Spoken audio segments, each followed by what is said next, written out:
talked to you guys a few times before. Actually, the first time I called, it was you and John. Oh, cool. I was going over some scientific literature, and I've noticed the word unnatural is in scientific literature here and there. And then I looked up in a thesaurus that unnatural and supernatural are directly synonymous with each other. Wow. Does that mean that no scientists? No. Oh, okay. Yeah, I wouldn't agree. They use the word unnatural pretty regularly, and typically they're describing things that are unexplainable by natural, laws and stuff like that. So I was just wondering if that was in some way. So here's the thing: there are plenty of scientists who believe in the supernatural, but they don't believe it on the basis of science. Science has nothing to say about the supernatural. And I can't speak to all of these because there may be people out there who are scientists and educated in science who are trying to argue on behalf of the supernatural by using science in some fashion, but you can't get there. And by and large, unnatural just means unusual, out of the ordinary, abnormal. Here, let me get the thesaurus here. Extraordinary, strange, odd, peculiar, unorthodox, exceptional, irregular, atypical, untypical. I don't even see supernatural on the quick synonyms there.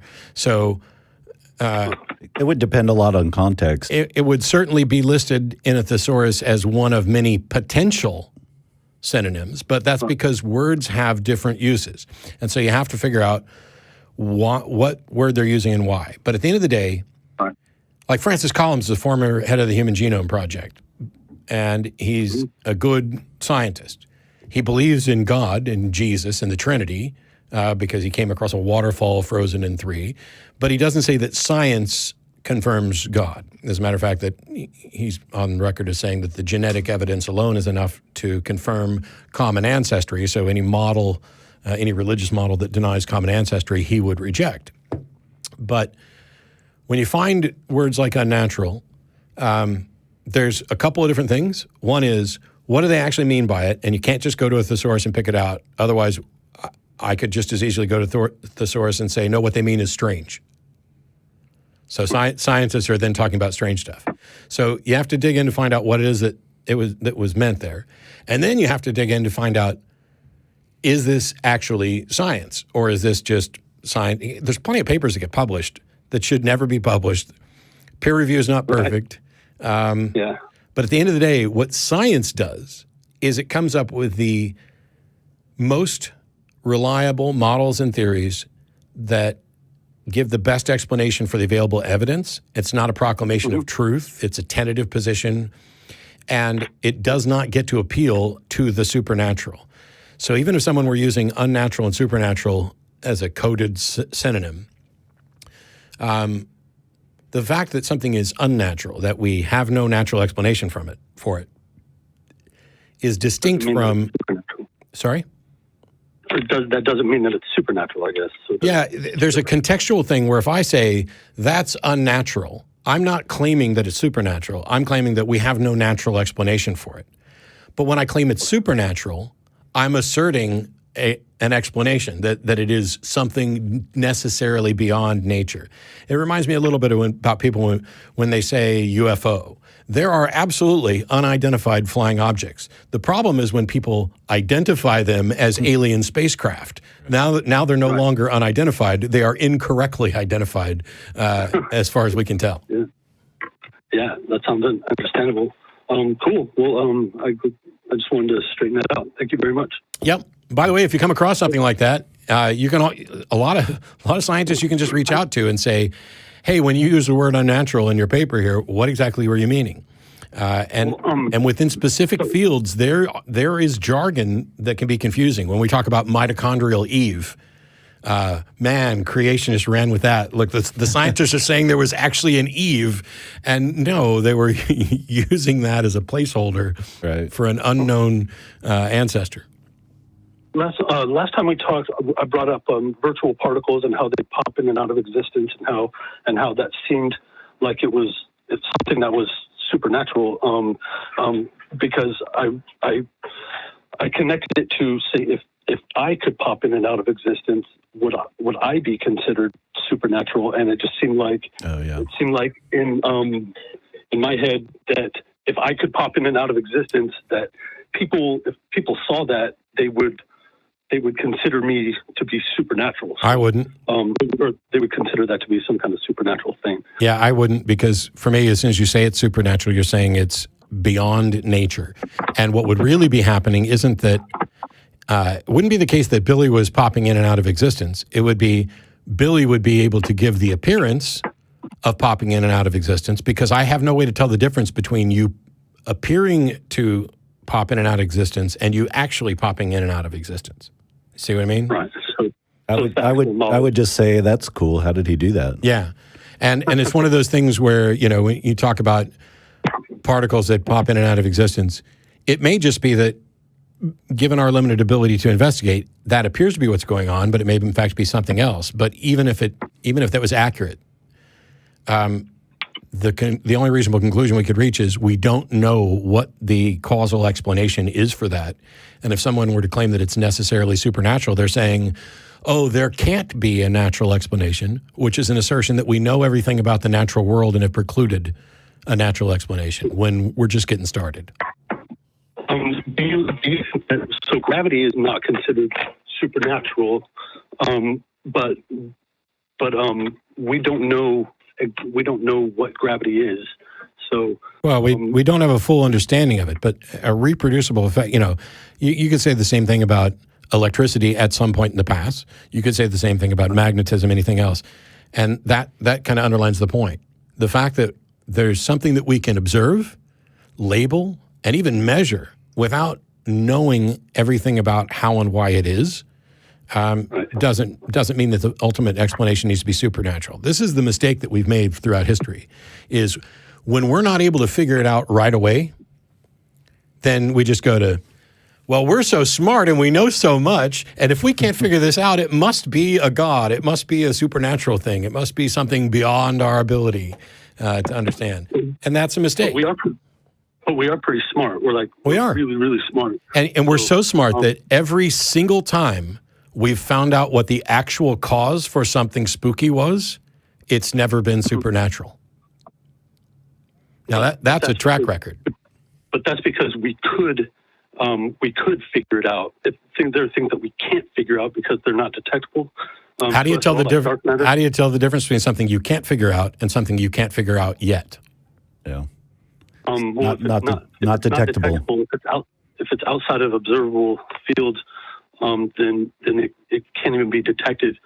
It's kind of like if there's something that cannot be detected in any way, then there's no justification to believe that thing is real. But dark matter can't be detected in any way. And I don't believe it's real. If that were true, I don't believe it's real. However, what we're currently calling dark matter is from observations of the effects that it has. In much the same, it'd be like saying you can't see wind, so wind doesn't exist, but wind does exist. So it's the same thing as gravity. We know as much about gravity as we do about dark matter, because all we do is measure the effects of gravity. We don't actually, we can't actually detect what dark matter is. Sure. Or I'm sorry, what gravity is. There'd be no reason to postulate it, though. There'd be no reason to postulate it if there was if there wasn't some effect that we're seeing that needs an explanation. Yeah, these are models that are used as fledgling explanations for direct observations. There's no place in the standard model for gravity yet, I guess, and there's no place, obviously, for dark matter.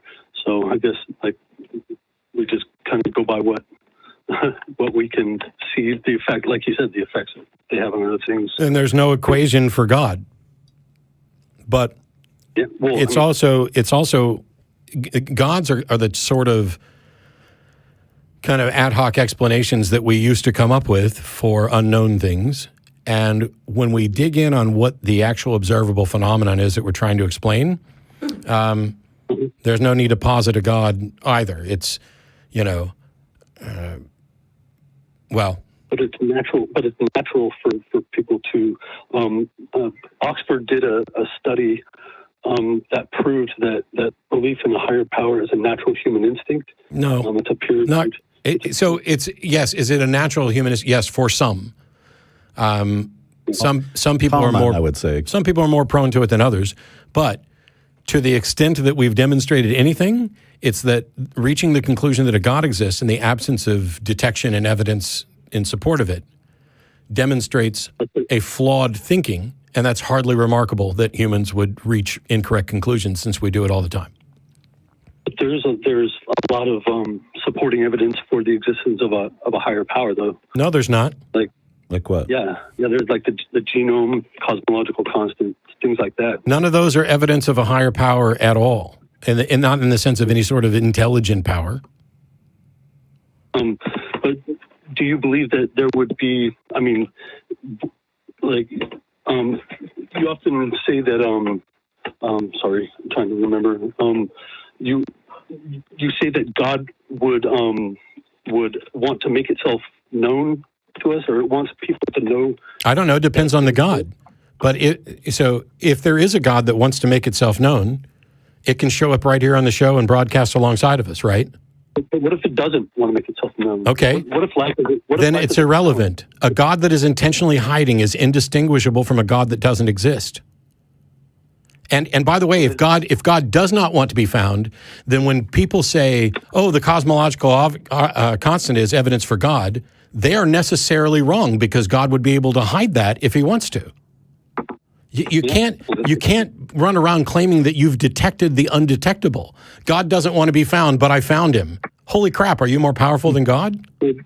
Well, I mean, I wouldn't say that they found God. They just found the construct or something that would point to the construct that of. Could God create a universe where there is no evidence and no reasonable way to conclude that He exists if that's what He wants? I mean, I don't know. I don't know. I mean, I wouldn't know. Okay. I wouldn't be able to.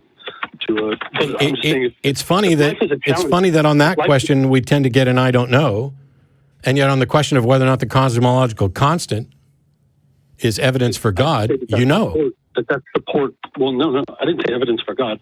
I said that's support for I swear. Okay, I'm not.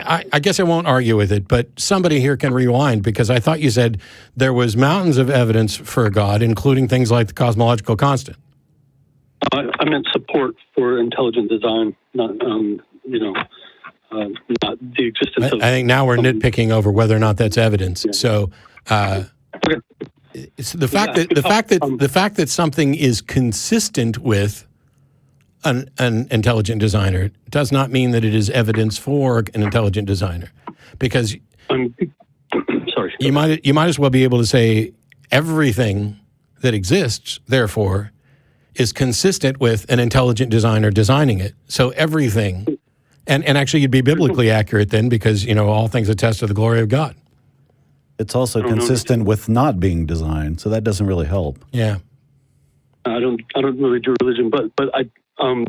Would you agree? There's only two options, though. There's God and nothing. Those are the only two options. No. There's God and not God. Not God, yeah. Not God is not nothing. And that would be nothing, though. How do you reach? No. Let's, from a straight logic standpoint, a direct logical negation is some God exists or no God exists, and you are taking the no God exists side and asserting that means nothing exists. Yeah, because there's an infinite regress. Science always creates an infinite regress. Oh my gosh! The only thing that could solve an infinite regress would be a God. A God can't solve an infinite regress either, but you don't necessarily get to an infinite regress. And just by definition, the state of affairs where there's not a God is not co-equal to nothing. You're just asserting that. You can't demonstrate it. If you could, you would have proved God exists and you would have a Nobel Prize. I don't see how that follows. But you don't think if somebody could prove that the existence of the universe necessarily means that a God exists, you don't think they give a Nobel Prize for that? Yeah, but nobody can actually show you God's birth certificate. Because, Holy shit. Holy shit. Why am I even talking to you at this point? Okay. Here we go. All right. Pay attention for a couple of seconds here, Billy. Okay. You just asserted that if there is no God, there must therefore be nothing. And when I pointed out everything would have had to come from nothing. Holy shit, can I finish? How long? Okay, go ahead. And then when I pointed out the flaw in that, you went to, well, nobody can show God's birth certificate. Well, that's extra stupid because God doesn't have a birth certificate and God wasn't born under most models. So here's the thing. If someone could demonstrate that the existence of the universe necessarily means that a God exists, you don't think they would get a Nobel Prize for that? They would.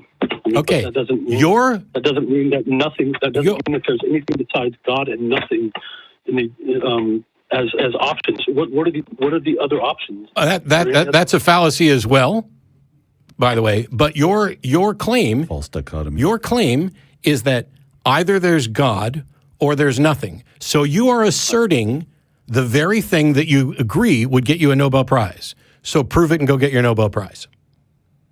The only way to prove it would be... Then you don't have good reason to believe it. If you have good reason to believe it, then you can demonstrate it.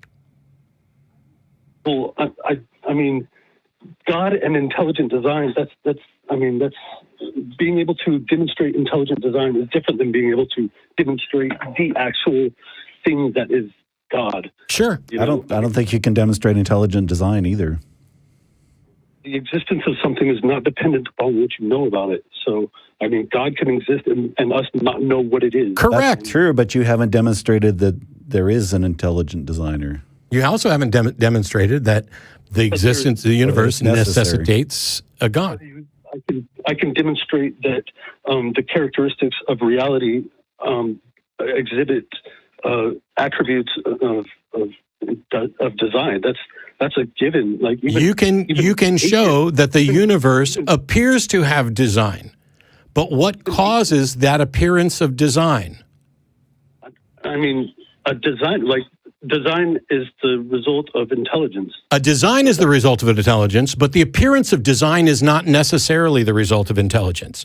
That is something that you're manufacturing in your head. You're saying that looks designed to me. Yes. Design needs to be demonstrated. We can recognize hallmarks of design, though. Yeah, we can. We can recognize hallmarks of design. Do you know what they are? Things like the genome and No. The genome is not evidence of design. There's no evidence that the genome was designed. There is the appearance. There doesn't have to be evidence that it was designed. But there has to be evidence for it that it was designed before it is reasonable for you to claim that it was designed or that it is evidence for design. No. We recognize design by contrasting it with that which naturally occurs. This thing, no, yes. Design with our knowledge. No, contrasting it holy with crap, our knowledge. Billy. We recognize design by contrasting it with that which naturally occurs. Some things naturally occur, and all the evidence points to them naturally occurring. Some things apparently do not naturally occur, and the evidence points to them being designed. But natural order. But if the standard model, if the components of the standard model are designed, meaning the force characteristics and constants that are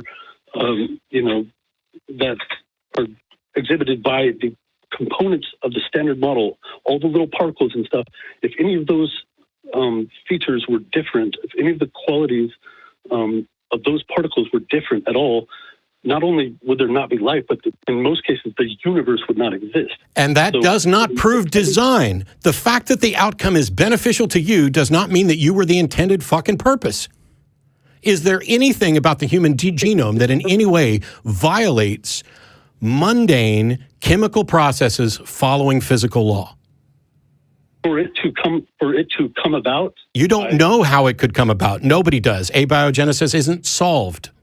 You cannot assert that the only explanation is supernatural or design because you don't know what the possibilities are. Well, they recreate models of reality using supercomputers that still can't generate a genome. Oh, well, congratulations. We're back to we're really, really smart, and we've come up with really, really smart computers who haven't figured it out. So since we haven't figured it out any other way, I'm just going to go ahead and go with design. That is a fallacy. It may be designed, but you have to demonstrate that it's designed, and you don't get to demonstrate it's designed by saying computers haven't been able to show it's not designed. Not yet, anyway. If something is designed, then that explains why it appears that way. So no, this is a fallacy. I swear, Billy, this is so frustrating because this is a fallacy. You're saying if something is designed, that explains why it appears designed. That is one explanation. That is one, Billy, that is one, holy shit. That is, Billy, shut up. That is one potential explanation for why something would appear designed. And there are no others. Okay, you're wrong. You are now putting yourself in the position of being godlike by asserting that there's no other possible explanation. Well, how do you know so much about the universe that you've concluded there's no other possible explanation? Because of physics, dude. We know the physical laws are the same throughout the whole universe. That's how physical laws do not require an intelligent designer. The laws of physics go all the way down to the fundamental particles. It does not matter. Okay. Here's a thing, and it appears designed. Hang on. Okay, go. Here's a thing. It appears designed. Does that mean it was necessarily designed? There's no other option. Holy shit, we're done. Goodbye. Goodbye. You guys can't be honest about this. This is a really simple exercise. Here is a thing, X. It appears to be designed. Does that mean it is designed? The one and only correct answer is no. The mere appearance of design does not mean that it was necessarily designed. If we recognize design by merely looking at shit and going, well, that looks designed, so it must have been. That's how we got to God's throwing lightning bolts. That's how we got to only God can make a tree. Okay? So now we have something with an appearance of design. The process that we must then go through is let us explore and find candidate explanations for that appearance of design. And the candidate explanations fall into two categories. It was actually designed, or it was not actually intentionally designed and merely gives the appearance of it. And this is something that we see in nature. Weird formations, etc. And we are pattern recognition machines. That's what we do. And so we are prone to the mistake of seeing agency where there is not agency. And so before you can say the one and only explanation for the appearance of design in this case is that it was designed, you have to list candidate explanations and exclude all of the others. And on a universal scale, you can't do that. Perhaps your God could, and then maybe he should show his ass up here at the show and say, yes, it was all designed. Here's the evidence for it. But until then, just looking at things and saying, gosh, that looks really complicated. It has hallmarks of design. Clearly, somebody intelligently designed this, is the exact thing that the model for the theory of evolution by natural selection points out is wrong. Theory of evolution by natural selection points out why we have the diversity of life that we have. Why do we have chipmunks and giraffes and rhinoceroses and humans and et cetera? How did we get from, hey, there's no life here, to now there's abundant life and it's incredibly diverse? Now, we don't have an explanation currently for life from non-life. We have candidate explanations, the Miller-Urey experiment, which doesn't map to conditions on Earth at the time, but at least it shows that it's possible through natural processes to get amino acids and things like that.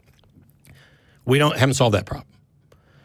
But what we do know is that when we explore the diversity of life, we find evidence for common ancestry. We find multiple pathways to solve the same problem. There's a lot of different types of eyes that have evolved. Why? Because creatures that can tell the difference between light and darkness have advantages that others don't. And so they live to pass on those genes. And sometimes it results in an eye like a mollusk eye that's, just a big muscle that basically works like your iris. And so some animals only see light and dark, and some animals see shadow. And then there's lots of videos you can watch, and you can see how a more curved thing does this. And then when you get a cornea and a lens and things like that you can do, you get to better and better eyesight. We're not the pinnacle of eyesight. I can't see as well as an eagle, even if I put my glasses on. We have a blind spot. So there's a model that explains this, that explains all of the available evidence and is contradicted by none of it. If there is an intelligent designer of life in the human genome in the way that you think there is, then we're back to what Billy had said earlier. That intelligent designer is intentionally hiding. It's not like, you could have written a God, designed by God on the genome. Yeah. But you don't have that. And you don't have any God coming forward to say that. So what you have is this robust appearance of design. And the reason I harp on this point is because in Billy's case, we had a God that's trying to hide, but yet we found him anyway. We had a God that we see things and we don't have any other explanation. The fact that we don't have another explanation, he is then asserting there is no other explanation, which requires God-like levels of knowledge. And fundamentally, we recognize design by contrasting it with nature. If something occurs naturally, a tree, a human genome, and this process, well, how could it possibly self-replicate? And if you changed one thing, yes, if you changed one thing, we'd be extinct, like 99% of all the species that have ever existed. This is the process. And we live in this time where we are arrogantly the pinnacle of evolution, even though that's not a fact. Evolution has no design, no intent, and there is no pinnacle. It's just life. It's just this differentiation of processes. But we feel special. And it's very frustrating to say, you know what, I live in this universe. I look around and I see things. Look at the amazing things we've done. We built this microphone stand that's cantilevered and has springs, and there's a microphone on it that can process sound and turn into electricity that we can broadcast nearly instantaneously around the world. All those things were designed, and we know that because these things don't occur naturally, or at least we can say there's no evidence of a microphone with a microphone stand occurring naturally. But there is evidence for trees occurring naturally. We know about the reproductive processes of animals. We know how we get to offspring. And so it's a mistake to look at things that all the evidence says occurs naturally and go, you know what? I get it, but we don't know how, and we don't know why. And why is the most important question. And I would say that in that context, why is the question that's most poisonous? Because when we look at the world, we're desperate to know why. And we are always reluctant to admit that it may be that the only answer to why is because that's the way it is. Yeah. Why is there something rather than nothing?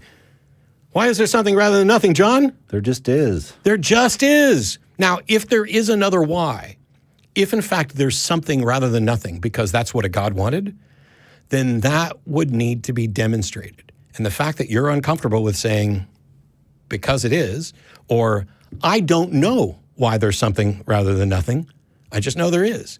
And when I have evidence for the why, then I'll accept that.